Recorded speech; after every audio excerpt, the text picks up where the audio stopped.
Hey. Today we're doing an interesting interview. We're going to interview Bob from Denny's.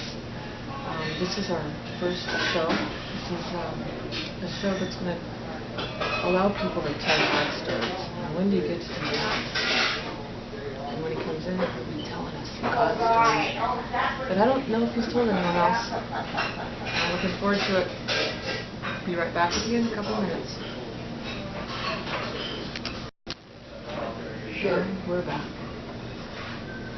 So, God stories are stories that you want to tell, but you don't always have a place to tell them.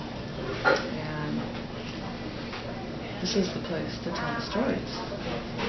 So when you're listening to the story and you're thinking, well, that's happened to me before, it's probably not as unique or as odd as you thought. And you know, the old dumb enemy wants to tell you, oh, that's weird, that's stupid, don't tell anyone that. I think you're weird. Who cares? Be weird. Tell the story and let it get out there so people know what it is that God really does do. Oh, you have some stories too? You can write us. We will interview you. And you can be on God's stories. Alrighty. I'm waiting on Bob.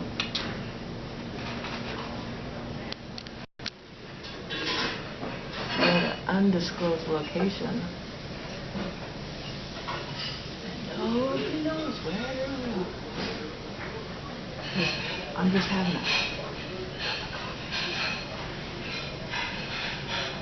You can't tell where we are, right?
This particular story happened several years ago, and it's interesting in that it shows you how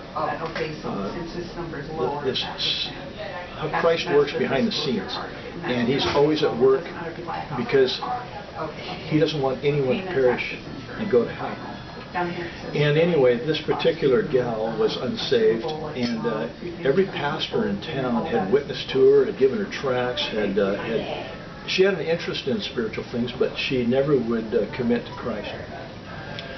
Anyway, she contracted cancer, and her husband was a total unbeliever and didn't want anybody to witness to her any way, shape, or form. And so, as dire as her situation was, there was nobody that had the courage to go and visit with her one last time before she passed away. Anyway, there's more to the story, but one evening, keep in mind this gal worked for me, and her daughter worked for me.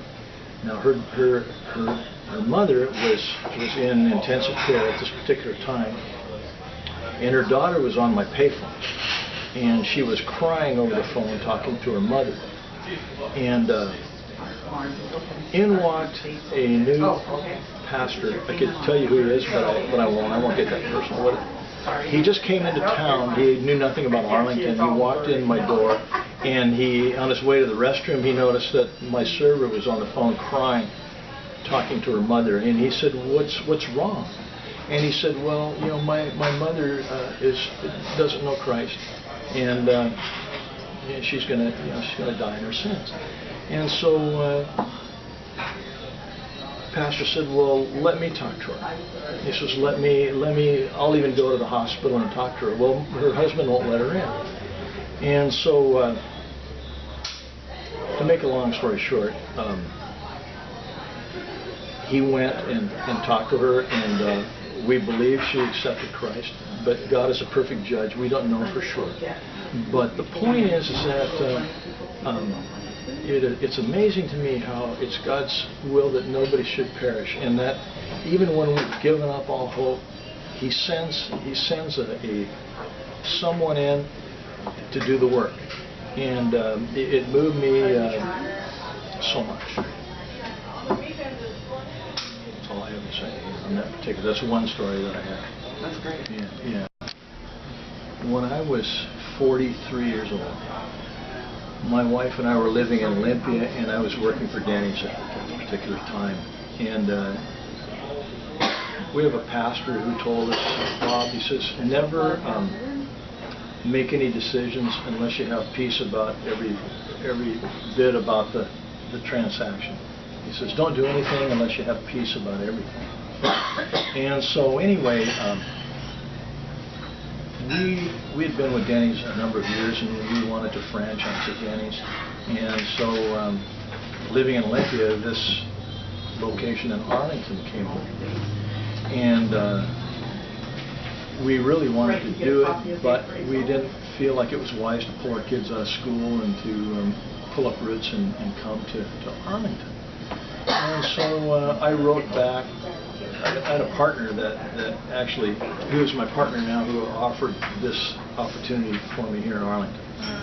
And so anyway, my wife and I, we prayed about it. Said, Lord, we have peace about everything about this Denny's in Arlington, but we don't have peace about the distance. We just can't get peace about the distance. Won't you please just give us peace about the distance, or we've got to cancel the whole deal. So we prayed and we prayed. And then one morning, it was 5 o'clock in the morning on a Sunday, and I got this phone call, and it sounded like it was, one of those transatlantic ocean lines. And anyway, the phone call went something like this. It said, hello, you don't know me, but I know you. I'm calling from Christchurch, New Zealand. Oh, wow. And my name is Loman Seal, and I'm the master franchisee for New Zealand and Tahiti. And we would like to send you and your wife to New Zealand free of charge to spend a couple weeks with us to decide whether or not this opportunity would be suitable for you. So, being 43, that sounded like a big adventure. I'm thinking, all of a sudden, I'm forgetting about the prayer time we had about the distance, and I'm nudging my wife, and I said, Judy, you're not going to believe this. We got a chance to go to Tahiti in New Zealand and be franchisees with this guy. And so for about 3 days, we were running around getting our visas and our papers together to fly that distance, and then I just stopped in my tracks and I said, Judy, listen to me. God just gave us peace about the distance. New Zealand, Arlington, New Zealand, Arlington. We're going to Arlington. I said, God just gave us total peace about it. And as it turned out, had we gone, it would have been the worst decision in our life for financial reasons. But it's just another example of how God works in our lives, and it was just no coincidence that not only did the call come from Christchurch, New Zealand, but it's like God said, I want you to know this is from me. I want you to know that you know that you know this is from me. And so it was, and so best decision I ever did was come up here to Arlington. I'm glad you're here. All right, well, thank you. Yeah, So, yeah. I got others, but